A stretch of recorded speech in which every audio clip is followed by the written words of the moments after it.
Olivia Parker had always believed that she could outpace her own past if she kept moving fast enough, burying herself in work.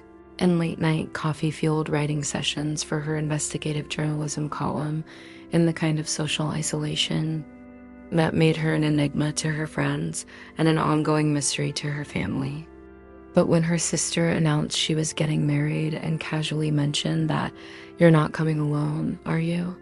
Olivia felt a cold weight drop into her stomach. The truth was, she hadn't dated in years, and the idea of arriving at the wedding solo, especially with her ex Daniel on the guest list, made her skin crawl. That was how she found herself scrolling through an upscale escorting/companionship agency's website at 1 a.m, wine glass half empty, Manhattan skyline glittering outside her penthouse window. His photo stopped her cold, tall, broad-shouldered, dark hair swept carelessly across a strong brow, eyes the color of deep winter storms. The profile name was simply Ethan. She didn't know why she lingered on the photo, why her fingers hovered over the book button longer than they should have, except that something about him felt disarmingly familiar. The next day, he walked into her life in a tailored charcoal suit, every movement measured, his presence somehow filling the space without trying. "Miss Parker?" he asked, his voice smooth, warm, but with an undercurrent she couldn't name. Their arrangement was simple. He'd attend the wedding as her boyfriend, play the part convincingly, keep her shielded from her ex and her family's pointed questions. But from the very beginning, Ethan seemed to know things about her, tiny details she hadn't shared.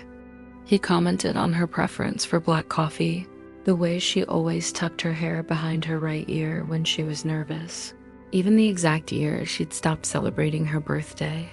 She laughed it off at first, chalking it up to his observational skills, but there was something in the way his eyes lingered that made her chest tighten.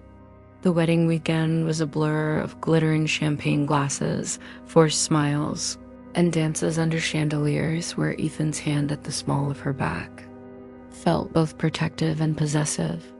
But one night, unable to sleep, she slipped out to the hotel terrace and found him there already, leaning against the railing, looking out at the dark ocean as though it held all the answers. "Why do I feel like you've known me longer than a week?" she asked quietly. He turned, and for a moment, something unreadable passed over his face. "Because I have," he said simply. From there, the air between them shifted, charged, tense, every conversation laced with double meanings. Back in New York, she tried to push him away, telling herself the arrangement was over, that she'd paid him for his time, and that was all it had been. But Ethan didn't disappear.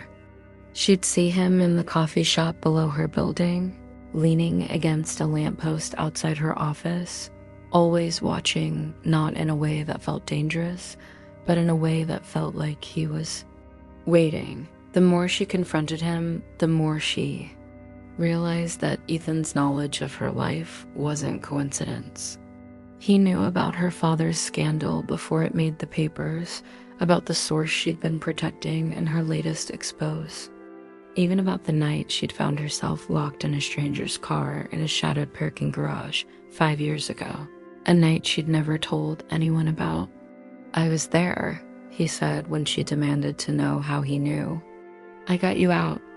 And suddenly, the memories came rushing back, flashes of a man pulling open the car door, the scent of rain and leather, the grip of a strong hand pulling her into the safety of the streetlights. "Why didn't you say anything?" she asked, her voice shaking. "Because you weren't ready," he said. But now it seemed he'd decided she was. The closer they got, the more she realized his presence in her life wasn't accidental. Every step had been deliberate, every glance calculated, and yet she couldn't bring herself to let him go. Nights became a blur of whispered conversations and touches that lingered too long, the kind of intimacy that felt inevitable, dangerous. But the deeper she fell, the more the truth began to unravel, and when she finally discovered who Ethan really was and why he had been in her life all along, it would force her to confront the one secret she'd spent her entire life running from.